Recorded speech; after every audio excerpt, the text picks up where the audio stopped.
Okay, well, good morning, good afternoon, good evening to you all. Oh, we have people coming in currently. Let's let everyone pile in. Hello, good afternoon, good evening, good morning if you're on the West Coast. We have a bunch of you joining. We are going to give everyone a couple minutes to get into the webinar, and then we'll get things started.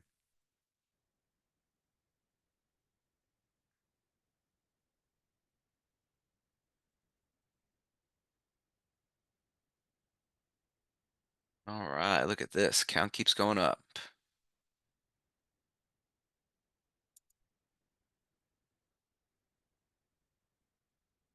We do have someone from the West Coast. Rob, good morning.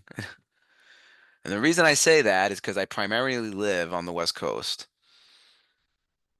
and it's challenging working with folks from around the world. It's the challenge is living in a global big big team. Wow, Mexico, Buenos. Well, let's see if it's one. Yeah, Buenos Dias is still in the morning. Montana. Look at this. This is cool. Oh, someone from London. Delroy, good evening. Zimbabwe. My brother-in-law is from Zimbabwe.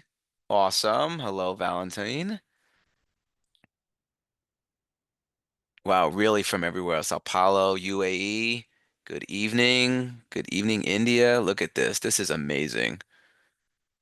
Shout out where you're from, because this is really cool. We have representation from everywhere. We'll give it another minute and we'll get going.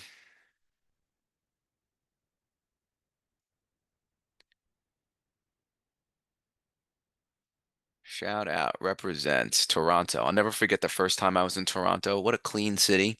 I'm originally from New York City, and I was like, wow, the city's so clean. And then I had poutine. It was amazing. I don't know why we don't have that here in the States. Buenos Aires, Buenos tardes.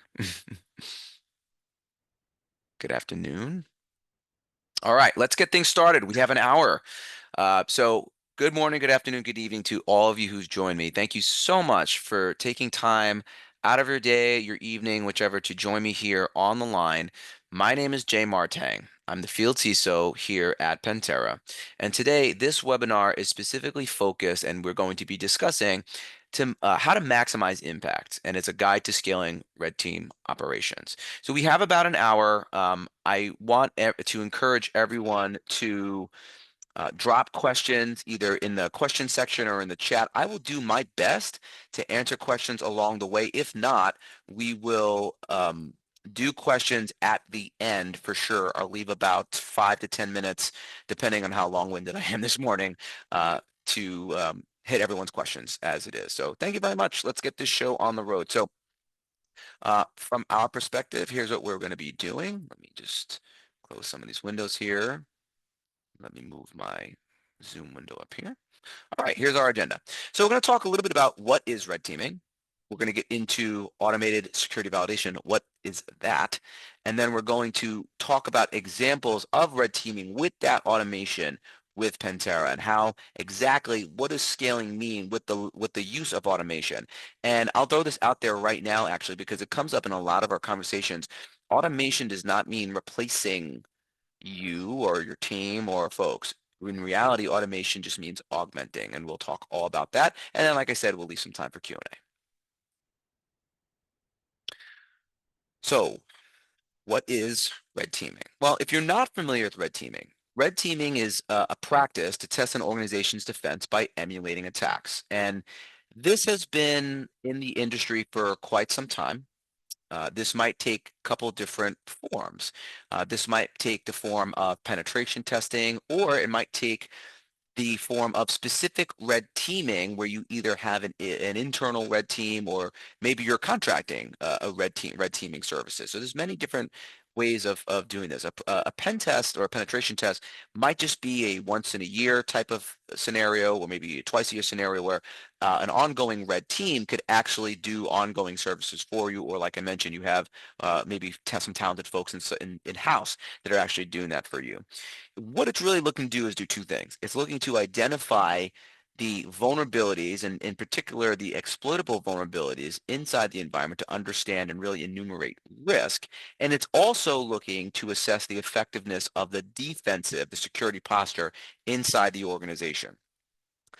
In general, too, you want to report overall the activity that's occurring, because the hopes is that by understanding and by looking at the network from the adversary's perspective, putting on the hat of the attacker, you'll know exactly what your risk posture is from that perspective. And therefore, you can prioritize your remediation and essentially find these gaps, or find these attack paths before the attackers do, right? You remediate, and then you should be in a good position. But that's why you'd want to repeat it, right, and do it over again. So who are the? Oh, and I have it here in the bottom, right? The key here is that it takes days of engagement. It usually could be, on average, like if you run a penetration test, on average it could be 2 weeks. It could take longer. Or sometimes you sit and wait, right? I know of red teams that will sit and wait because they're waiting for users to engage, etc. Now, who are the players? A red team, naturally, right? Anyone who is practicing offensive security. This could be penetration testers or someone on a specific team, or it could just be, if you don't have that team, it could just be someone, maybe someone on the vulnerability team, vulnerability management team. It could be external third parties, right? Maybe you're contracting with someone from the outside to help you get this done. The blue team is also somewhat involved later on, because those findings, like I mentioned, are usually communicated and you have to work together. Or maybe it's someone else's responsibility from the infrastructure side to actually make some of those changes. And then there's management. Management wants to know exactly what's going on. They want to know what the metrics were there gaps, what are the changes, what changes need to be done, or maybe, right, there needs to be business decisions as to why is the infrastructure this way? Why are there gaps? Do exceptions need to be made? Do we want to accept that risk? All that needs to happen, all stemming off from the test, right? And that means that reports need to be generated. We'll get into that. The tools and techniques. So what we're doing, we're emulating the attacker.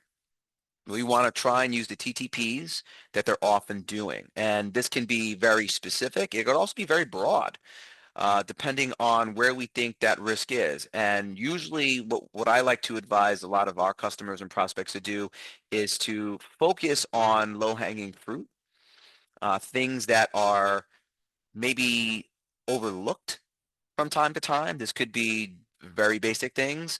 It could be something like, oh, we don't have multi-factor authentication enabled, right? And I use that as an example, because when we look at wide-scale breaches, things that happened this year, like whether it is the Change Healthcare incident that happened, or the Snowflake incident that happened. I mean, these are incidents that occurred just from hygienic, I should say, the overlooking of certain hygienic functions from an identity and access management perspective, that something like a red teaming or penetration testing engagement can actually identify. And we'll want to, while we're doing that, we'll want to try and evade defenses, and we'll want to follow a kill chain mindset. We want to understand what the total impact is step by step. Why? Because that helps us prioritize that remediation. Overall, is it in our best practice, or is it in our best interest to do these sort of things? I would argue yes. So if we're familiar with our friends at IBM, they issue a cost of a data breach report every year. There was one from 2023 that was a statistic from 2023 that was very, I would say, interesting. And what they did was they took two different types of organizations that prioritize their remediation based off of CVE score only and CVSS score only, and they took organizations that prioritize their remediation based off of risk-based analysis. For example, based on real-world attacks. And based on our definition, that is exactly what we're doing when we run red teaming engagements. We're running real world attacks, and then we can prioritize remediation based on that. Well, the finding is that generally organizations that prioritize on risk-based, following the attacker's mindset, paid less if incidents were to occur than organizations that prioritize on CVSS score alone. You are paying less when it comes to a breach, if you are breached, knock on wood, hopefully you are not breached. But if you're in that proactive state, you're paying less than your peers that are just prioritizing based on CVSS score. I found that very interesting. Now, let's ask all of you, how often are you currently running red team engagements? So, and I'll make it broad. Red team engagements, penetration tests. How often are you doing that in the environment today? If we could get that poll on the screen, please. So go ahead and fill it out. Start throwing it in there. I'm really curious where everyone falls today. And I'll also give you, once we're done, I'll give you some insights. I had the privilege this year of meeting many of you across the world, and you're joining us from across the world. And I'll let you know if what I'm seeing it actually adds up, right? So only 50% of you have participated. I would love the feedback. Just please jump in and answer. I'll give it another couple seconds here, and then we'll just start talking about the results. Okay, so um, okay, you're still answering. Okay. Let's keep it going. Let's keep it going. I want to get to like at least 65%. Right now, 60% of you have participated. You know what I should have queued up the Jeopardy music. Out here in America, that's like a thing. They used to play the Jeopardy music from the show when people are answering questions. Okay, so let's talk about it. Let's actually end the poll and let's get the results. And let's show everyone. So let's share these. So you can see here, hopefully you all are seeing this. The majority, or I should say 38% of you are doing it annually, 21% of you are doing it biannually. This is on average across the world what I'm seeing. Which would mean that if we add those numbers up, right, 38 and 21, that's at least 50% of you are falling into the annual biannual. Some of you are doing it monthly. That's really cool. We'll talk about that. That's what I would like to get everyone to. Some folks are doing it weekly. Good for you. Amazing, right? I don't see that very often. And some of you folks haven't done it yet, all right? You never do it. Naturally, we want to get you, if I could wave a magic wand, right, I would get you all to the point where you could be doing it at least monthly. Why do I say that? Is because I see oftentimes when you look at change management and how often the environment is changing, whether that is new infrastructure, new identities, anything, right? It's quite often. So the annual biannual is really only giving us a snapshot in time as to what our risk is at that point. And yes, we could still do some remediation, but we don't know in the next 2 months, where do we really stand? So I really appreciate you all for sharing that. Let's move forward. Really, I think what the challenge is for all of us is, no surprise, time and money, right? It costs, and costs from different perspectives. Of course, it costs actual money if you're going to go with third parties, but it will also cost you your time, and time is money, especially if you are short-staffed, you don't have a lot of individuals inside the organization, you want to get this done, you might be limited, you might have to go only once a year, or you, if you have one person or two people dedicated to testing, you may not have it's, you have other responsibilities, right? So you could, maybe you only have the ability physically, if it's just you folks, you can't contract external third parties to do it once a year. If you have even the expertise, that's the other thing. Expertise is hard to find. So how does automation play into all this? So let's get a little bit into automated security validation. So when we talk about automated security validation, and I'm going to talk about Pantera specifically, I mean, you're here on a Pantera webinar. This is how Pantera approaches this unique problem, because this is what we saw, right? Our founder was on the red team, led a red team for many years, and said, the things that we're doing, we can wrap up in automation. Why? Because time and time again, if you do something repeatedly, can we just make it quicker? And that's what we've done, right? Pantera has what's called this orchestration engine. And the things that you're looking at here are the steps that not only just an ethical hacker, but an attacker in general, what they'll be doing every time they cross the perimeter. What are they going to do? Therefore, can we mimic that? Of course we can. Now, we think in a very linear fashion in our human brains, right? We this and then this and then this and then this. But when we start thinking about automation, that actually allows us to perpetrate many of these things all at the same time, right? In parallel, in parallel. So that in parallel mindset, almost having like we have two hands, think about having multiple hands. If I had 10 hands, I'd be able to do much more. And if I had a machine working next to me, I'd be able to do much more. Well, what in particular? Well, this is the steps that a Pantera will take when you start wrapping up automation. Enumeration, the network reconnaissance. What would an attacker actually be able to enumerate inside or outside of the attack surface in general? What does the attacker see? Not only what does the attacker see, but what vulnerabilities are present? And when we say vulnerabilities, we get into the vulnerability management mindset, CVEs and all that. And don't get me wrong, that's absolutely true. But there are things inside the environment that are not just point CVEs. They are or there exists inside the environment misconfigurations and gaps, open ports, things like that, that will make you vulnerable even though it's not tied to a vulnerability.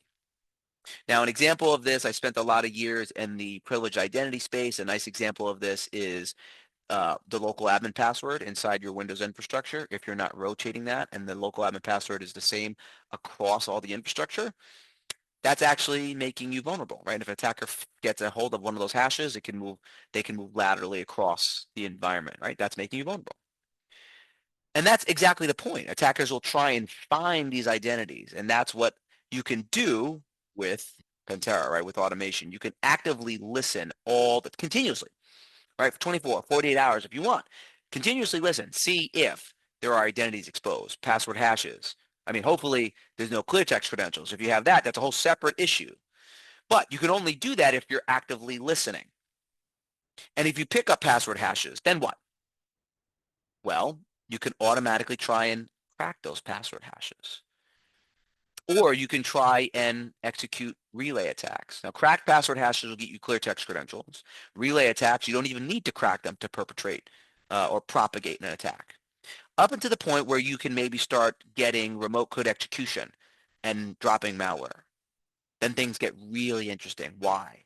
Because if you can run code remotely, you can actually start to extract more information. You can extract additional identities, SSH keys, and that is going to allow you to move laterally and pivot inside the environment, ultimately until you escalate privilege. Now, that could be escalating privilege from an asset perspective. So I move from like a workstation to a server to a critical asset, or it could be escalating privilege from a identity perspective. So moving from a regular user that you've picked up to a privileged user, root access, local admin access, domain admin access, right? In the worst case.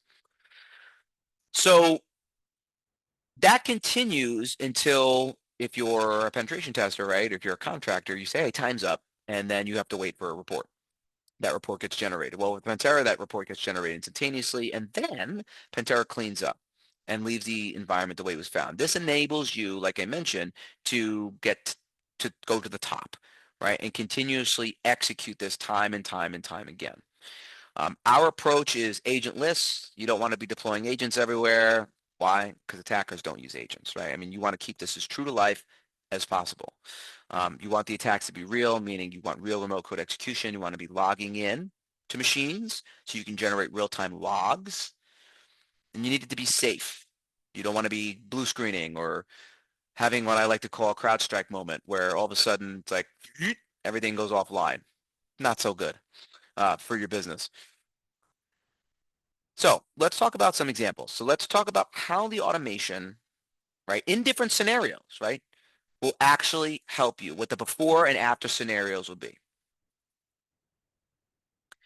Well, the first thing that you're addressing when you start running red team exercises is just what's the impact of a general perimeter breach, right? When you look at the intrusion kill chain, and the attacker lifecycle. The first thing that attackers do is cross the perimeter. They establish that beachhead. Now, a beachhead is labeled exactly that because it can't remain. It's just the initial foothold. So what would the attackers do after the initial foothold? So this objective here is understanding the risks an attacker may expose in a particular breached part of the network. I say part of the network because you have different parts of the network. You might have remote offices. You might have specific staff in certain areas. You might have at-home users, right? I mean, that attack surface has grown quite tremendously since the pandemic. So that's the objective. The goal, though, is to detect unauthorized internal system access and lateral movement. Lateral movement is the nightmare of any scenario. I think because it represents, doesn't even symbolize, it just represents loss of control. And time is of the essence, right? We don't know how far the attack has gone. We have to actually start looking and gathering, evidence and where did they go next? And we have no idea how long the attacker's been. And that that time that the attacker has been inside the environment. That's what we call dwell time. It's the time at which the intrusion has began up until which the intrusion has been detected. That's dwell time.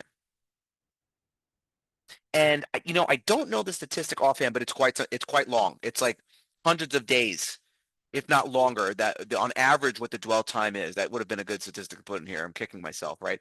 That would have been a good statistic to put in here, but it's quite some time. So what we're looking to do in this first scenario is just understand what would the impact be of a perimeter breach, of a beachhead.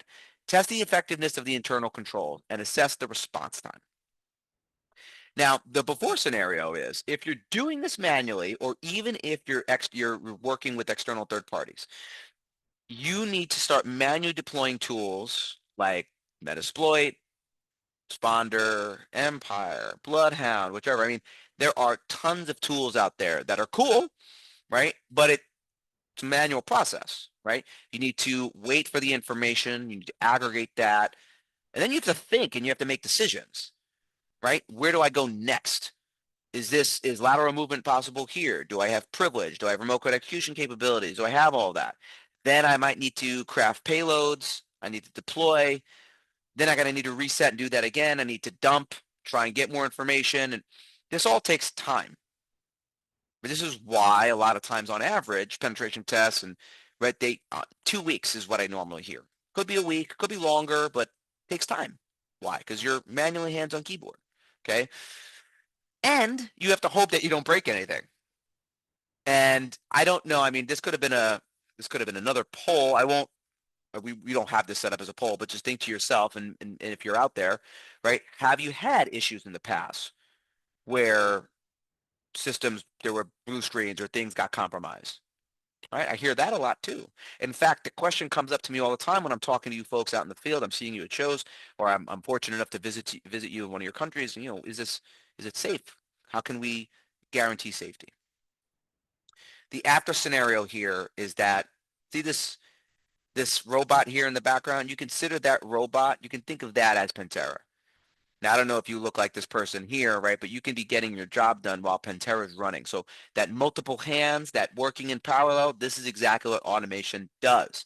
It allows you to just set off the test and all the leveraging of the gathering of the credentials and the moving laterally, the cracking of the passwords, all of that happens simultaneously while you're working. This could be while you're in a meeting, it could be while you're at lunch, or working on another project, or maybe you're testing in another part of the environment and you're letting Pantera test in a different part of the environment.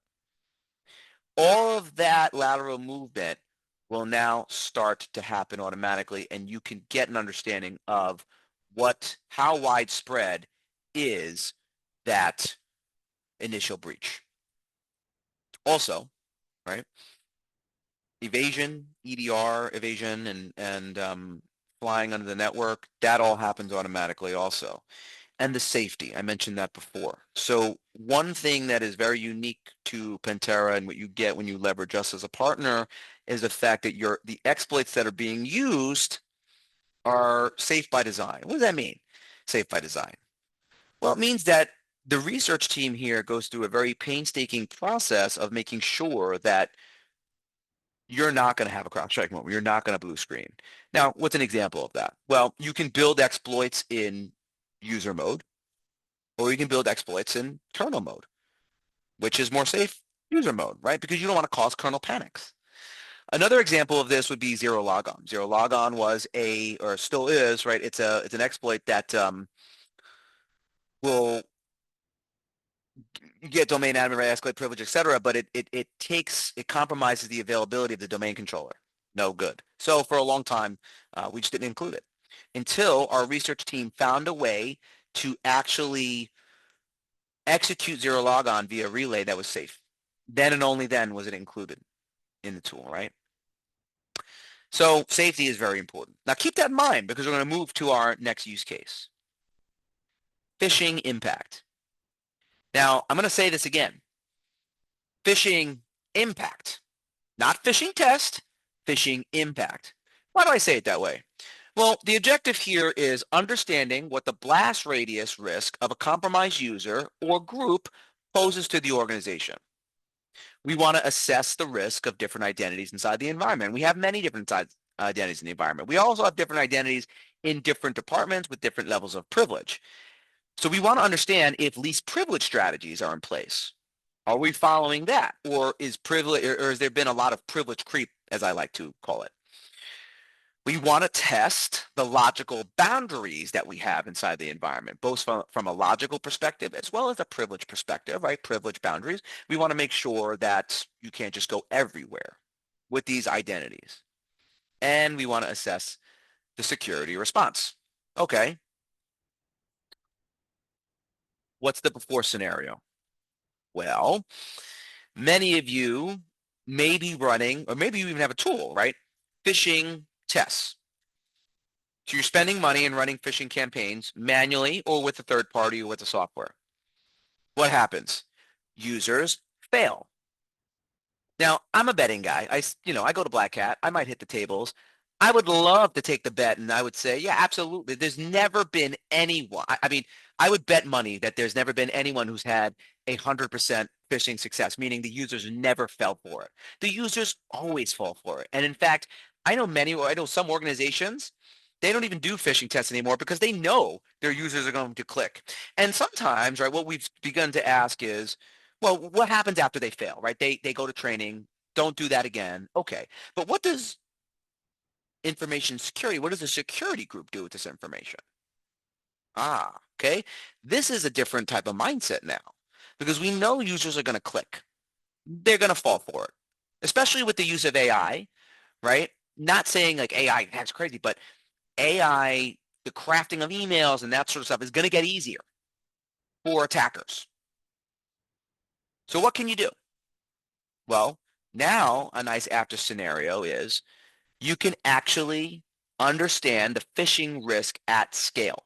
So if users, for example, click links, instead of not doing anything aside sending them to training, the security team can actually take these compromised identities and give it to Pantera in this case and say, well, we had Jimmy Bag of Donuts from finance click this link. We had, Shelly from HR click this link, and we had Bobby from the developer team, right, who has privilege, click this link. Give it to Pantera. Let's see what the attacker would be able to do with this scenario. And then you can attempt to access different parts of the network. It's that same mindset of testing the boundaries and seeing what exists. But now you're taking the information that came from a phishing test and you're going to actually get actionable information.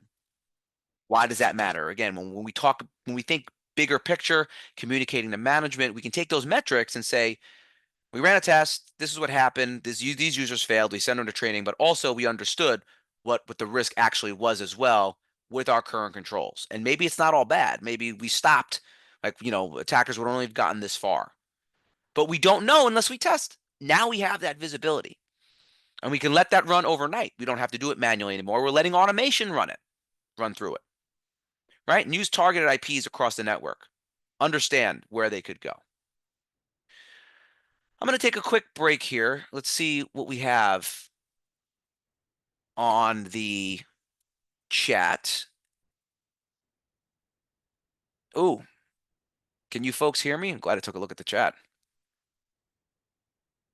Okay. Let's also take a look at, great, thank you, TJ. Let's take a look at Q&A. No Q&A yet. Okay, great. Let's keep going. Worry about audio. You get new headsets and all of a sudden stuff doesn't happen. Oh, we have one in the Q&A. Let's see.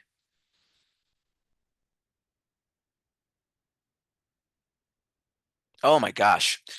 So the question here is, at the beginning of the call, you mentioned Pantera didn't intend to replace resources. I stand by that. What's the resource cost benefit analysis or return on investment for adding Pantera's solution, which allows resources to operate more efficiently through automation? Wow, what a great question. Um, I don't have enough time to get into all of that, but we actually have, and we've been working on a return on investment model, and it actually involves three different aspects. One is replacing third-party penetration testing costs, as well as hitting goals of those costs. So, for example, we can only pen test once today, but we'd like to pen test 4 times a year. What would that cost us?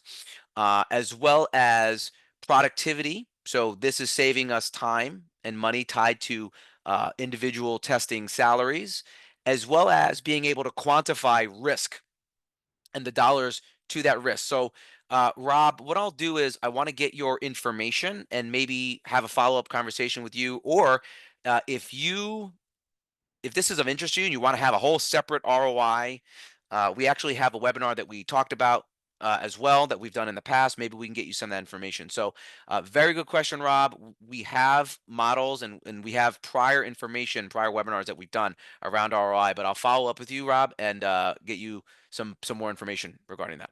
Let's move forward and we will continue.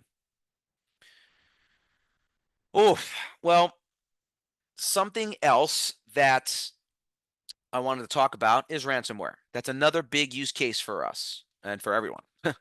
um, and I can't take credit for these little cartoons. This is my chief marketing officer and the stuff that comes out of his head.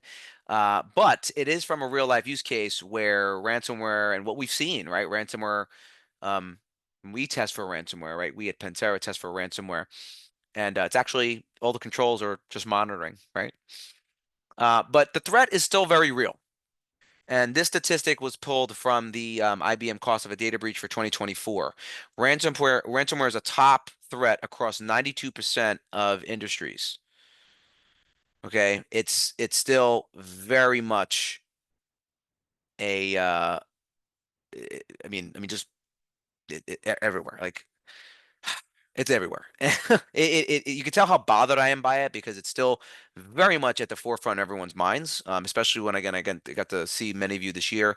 Um, it's still up there, and it affects so many individuals. So, ransomware assessments. What can we do? Okay, now what I did realize this year is that this is actually something that you can engage third parties for, and it is top of mind, right? Boards and management, they want to understand: are we ransomware ready? Are we at risk? Okay. So the goal of a ransomware assessment, understand the susceptibility, or I should say the objective. The goals are going to prove really this is a little bit more targeted, right? Because ransomware is on the endpoint on servers, we're looking to prove the endpoint protection controls are working effectively. We want to understand the gaps in the visibility if it's not working, and understand the security response. Also assess the wide scale impact. Is it going to hit just a few machines?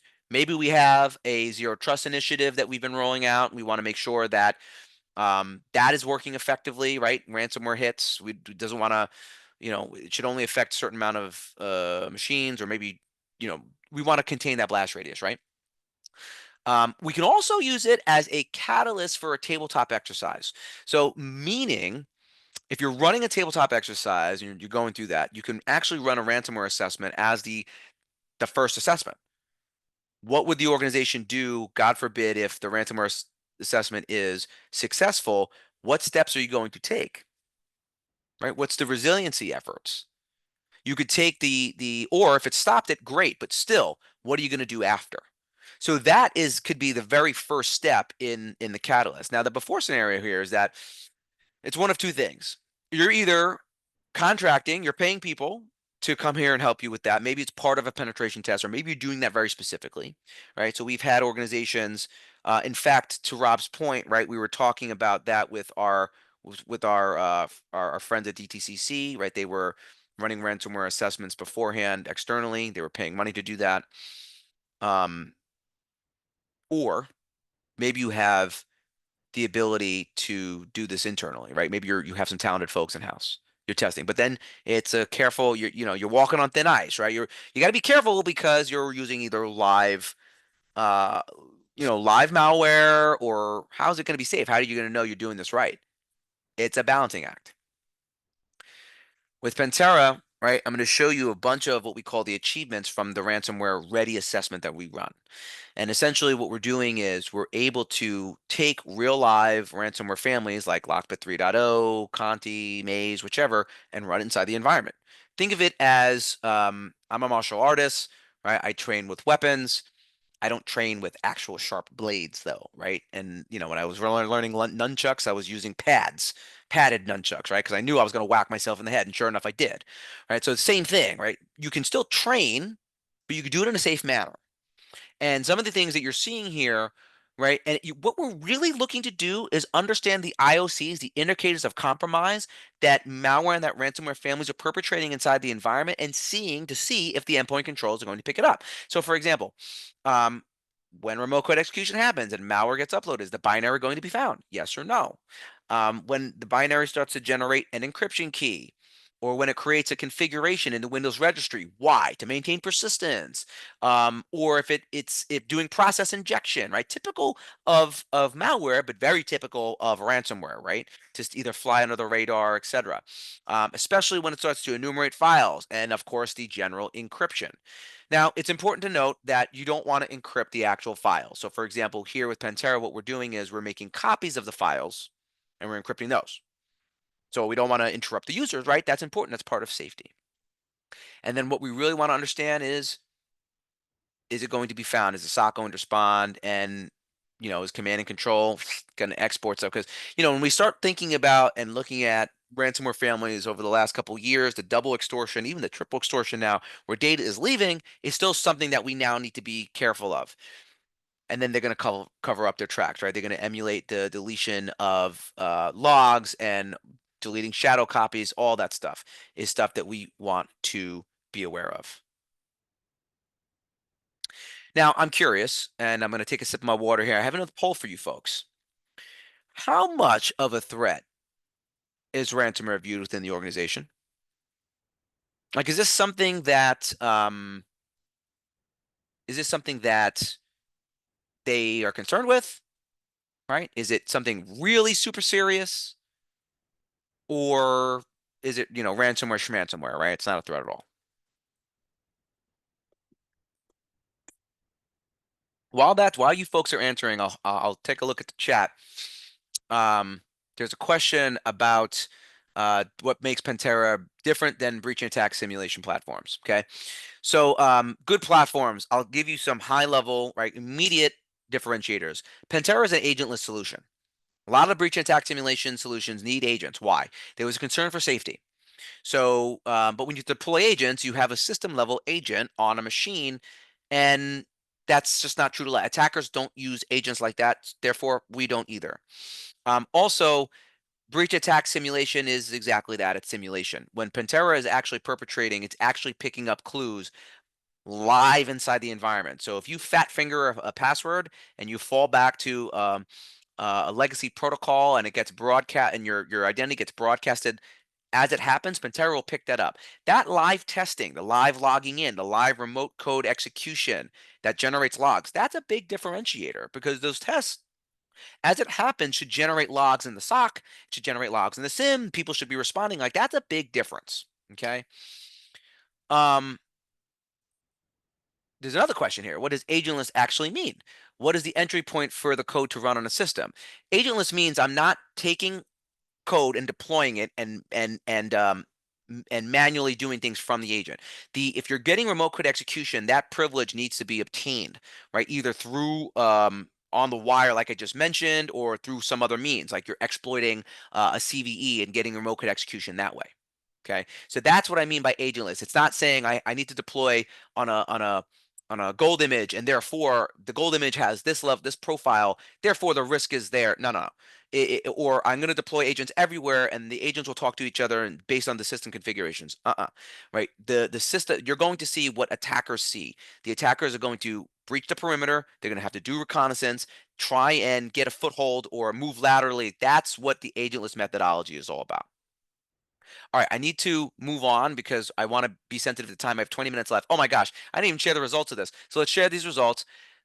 So ransomware is definitely a impactful to moderate threat. That's good. I'm so happy that no one said it was ransomware. So at least everyone knows that it's real. It's a real threat. I think the challenge is like, what do you do about it, right? What can you actually do other than be prepared, right? Have backups. Make sure that you have resiliency strategy. My argument would be, of course, proactively test. Do these things. Proactively test with ransomware families to understand if you're going to be ready. Oh, question. Another question, Mike. Michael is asking, like, where is the start of the platform in the network? Good question. Where I like to start, user networks, user segments, at the very least. Why? Because users are going to be targeted. They're going to be clicking links, right? So if you have user VLANs or folks from home, this is where you usually start, and it all varies, right? I don't know how all your networks are set up, but you want to essentially understand what your crown jewels are. What's the end game target? So you can then say, all right, well, we start in this part of the network, user network, move forward. Oh, asking about the box you install on the network, you can install it anywhere. Okay, you can install it anywhere. You can put it in a server because the reason is you can actually deploy remote infrastructure into these different VLANs, the user VLAN, the server VLAN, and many of our customers do that. And they run these tests to see if attacks can originate from the user VLAN into the server VLAN. What a great webinar this is. I have such an interactive crew here. This is amazing. So you can install it in the cloud. You can install it in AWS, you can install it in Azure, for example, and deploy remote infrastructure. Think of it as like if you've ever used traditional vulnerability scanners and they have remote scanners, it's similar to that, right? You can deploy remote, or you don't have to, right? You can just see if the attackers will cross the perimeter. So there's many different ways to architect a solution. What is important for you to understand is your network, because when you work with us, we're going to start figuring out, you tell me what your network looks like, and then we're going to architect and say, okay, phase one is going to be testing the user network in the user segment. Phase two is going to be seeing if they can get into the server segment. Phase three is going to see if they can get to the privileged VLAN. Phase four is going to be seeing if they can pivot into the cloud. Like, all this happens in phases, and this is why a program will get developed when you start partnering with us. All right, I need to get off my soapbox and we need to continue this webinar. What a great crew you guys are. Oh my gosh, this is amazing. Okay, next use case, Active Directory assessments. So Active Directory assessments are really important if you're still using, usually using directory structure, right? But we want to understand with this objective the risk of the current state of Active Directory inside the environment. What are the goals? The goals are particular. One, we want to assess the DC sync susceptibility. Why? Attackers, when they get inside the network, if they have or they obtain a certain level of privilege, they'll issue DC sync. And DC sync, if you're not familiar with it, is the way that domain controllers communicate inside the environment. Domain controller comes up and says, hey, I'm new to domain controller, issues DC sync, and replicates the Active Directory environment. If an attacker issues DC sync, they could essentially get the information out of Active Directory. Not so good, because if they obtain that ntds.dit file, which is the file that has a whole Active Directory database, they can do a lot of damage. It can identify and enumerate all the privileged users, all the groups, basically your whole AD, right? And start cracking passwords and all that. And that's what we want to do. We want to understand, are we susceptible to that? One. Or if you're using EDR, for example, hopefully you are, right? And many of the EDRs do this, they block DC sync. And sometimes you can even have correlation rules, right, in your SIM to understand when systems that are not the domain controllers are issuing DC sync. So what's our susceptibility there? Also, we want to identify the crackable passwords, the privileged users and groups, the password policy misalignments, leaked credential risk, right? Are there credentials? I mean, info stealers are a really big thing where info stealers, their main job is just to take information, put it on the dark web. And then attackers are going to go out. They're going to see what's on the dark web. They're going to purchase it, and they're going to say, "Great, I have identities, and now I'm going to um, see what I can do." Now, the before scenario here is it's a very these assessments are either a manual process that is going to be painstaking because I'm sure you have a lot of identities inside the environment, or third party assessment. You're paying people for this. Okay, so you're paying money, or it's done by the red team. Um, and the red team will take maybe that's what part of what they're doing, but it still takes time. And third party threat intelligence is an option, meaning you may not have that third party threat intelligence. There are vendors out there, or maybe you have a stream of information, um, but it's an option. With Pantera, you can run the Active Directory assessment as a assessment, for example, overnight or on the weekends. Just let it run, and it's going to one use DC Sync to see if it's susceptible, if you're susceptible or not, and then it will port out all that information. It's going to run through that cracking exercise offline. So it's literally an offline scenario. It's just going to run and crack and identify and enumerate what your privilege users are, your privilege groups, and all of that. And this is very telling, especially when you start looking at um, the potential leaked credential information that was out there on the dark web. So whether that is custom dictionary stuff that was found, like I get notifications of that stuff all the time. Your password's been leaked, so I have to change it. I'm always rotating password. That you should be good password hygiene. But if that information is out there, we can give it to Pantera to see if it'll help the engine crack passwords more easily. And then you get this as an output, right? How many of those credentials led to cracked passwords? Right here, you'll get the breakout of all those users. And this is autonomous and it's scheduled. Oh my gosh, we're running out of time. Let's talk about reporting, because I mentioned reporting is very important, and it is an objective. It's not everyone's favorite tab. I mean, if you're a red team or penetration tester, the fun stuff is actually getting around the network. What's not so fun is actually have to draft reports. Who likes drafting reports? I don't know. I don't personally. And but there's an objective here, right? We need to communicate the findings of the red team to the business stakeholders, internal teams, and management. Why? Because there's remediation needs to happen. So we want to demonstrate risk levels with evidence, and we want to communicate the findings and the posture, whether it is effective or it's not effective, right? Are we good or we're not good, but we are at least taking steps to identify what those gaps are, and we know what you need to do in the next month or two, right? Or maybe even next week if you're acting, or if you're able to do it that fast. Some of those findings could be some things like this, right? Whether it's hey, you still have legacy protocols enabled, or privileged users were created, remote code execution, or God forbid, again, if you're running the ransomware assessment, hey, the attack chain was successful. Now, right now, reports could be taking a long time. Could be taking upwards of 2 weeks. It could just be a very manual process. It could be just an arduous task, right? I mean, you have many of you, again, are wearing multiple hats. This is another reporting metric you need to do. Do you have the time for it? With Pantera, you get a report that's generated instantaneously. And the report is going to give you an understanding of, well, where did we stand from a resiliency perspective, or how well did we do? And these points that you're seeing here is done, it's in that continuous, that mindset of we ran it at this point in time, then we ran it again, then we ran it again. Now, what we really want to see is a general trend upwards where we're at a stable state. But if we see a drop, we can leverage the report and the metrics inside of that. Was there a lot of lateral movement? What were the vulnerabilities that were present? What were the accomplishments, what we like to call the achievements of the attacker? Was ransomware successful? All of that is generated instantaneously with the report when Pantera is done. So you don't have to do it anymore. It aids. And we've literally had CISOs take like something like this and put it into their reporting, or taking parts of it, or the Pantera General Report in general, and bring it to the board and say, here's what the findings were. Now, with all of this, all of these engagements, what are the success metrics of what we're looking to do as we start to wrap up here, right? Well, we want to make sure, we want to understand the time to detect and respond to stolen credentials and to lateral movement, just the threat. How long?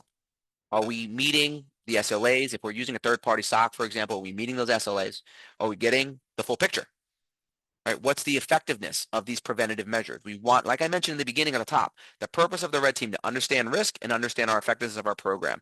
And those metrics if once we do it and we start getting into the program, we can start making note of those metrics to see over time, are we doing better, right? Or are we stable? But we want to also be able to visually understand the risk and the attack chains. And with Pantera, we should be seeing that over time reduce. I'm sure many of you are familiar with this. It's the MITRE ATT&CK framework.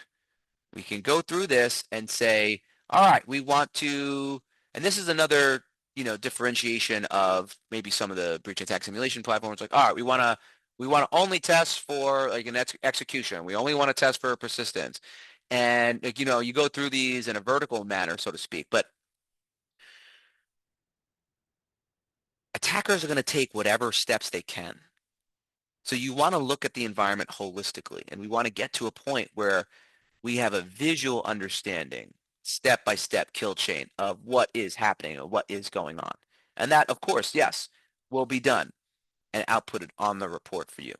And then we can take information like this, tied to MITRE, and work with our blue team to ultimately get to a purple teaming mindset. I didn't put that as one of the goals of red teaming, but that is the goal, right? Is to, with our program of red teaming and offensive security, help our defensive players and work together to better the posture. So as we wrap up here, the conclusion, we want to scale. Use automation to scale, right? Multiple hands. Don't move away from the manual efforts and do it more often so we can maybe get to a point where we're doing it monthly or even weekly, or get to a point where maybe we started the program and we're helping scale the program. Scalability is the name of the game here. We want to cover as many attack surfaces as we can.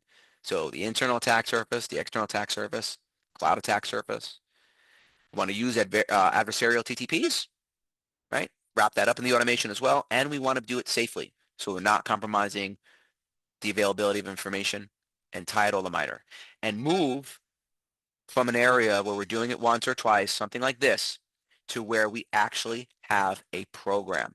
And this calendar that you're seeing here was actually taken from one of our customers where they were doing different types of testing. General perimeter testing, the use cases that we talked about today, general use case testing, user blast radius testing, Active Directory testing. They were doing it in different phases throughout the month, just with the automation, in conjunction with their own manual efforts as well. But they used it to scale out and really make it a better honed program. So I don't like to talk for the full hour. I always try and wrap it up and jump back into some of the questions and things that we were looking at. So let's take a look at some of those. I think there are more Q&A here. Okay. How does Pantera compete with a human that is red teaming with hands on keyboard? Can it identify exploitable vulnerabilities even if it's not commonly known? Okay, so there are benefits to still, I guess it's an interesting question of comparison. Pantera is the immediate differentiator is speed, right? So Pantera will act more quickly than a human because of the logic and how the orchestration engine will act. You're specifically asking about exploitable vulnerabilities even if it's not commonly known. If it's not commonly known or not used, it's not something that Pantera will necessarily, like if it's not exploitable, then it's not something that we're going to be rolling in or have so much of a concern about. The other concern though is safety, right? So if it's a 0-day that came out and there's no safe way of exploiting that, meaning it's going to do some damage, we're not going to include it. If you want to do it, by all means, do it. Right? And this is where you'll let Pantera work on other parts of the network where we've had very specialized red teams say we want to still test and dork around with certain applications or this, that, and the other thing. Great, you do it. Right? This is all help to scale your program. Okay. Okay, Rob, another question from you, multi-part question. How does Pantera rate priorities? Can priorities be assigned to a team or individual? Is closure verification provided once remediated, and are metrics provided around the time to remediation? Wow, man, these are great questions. So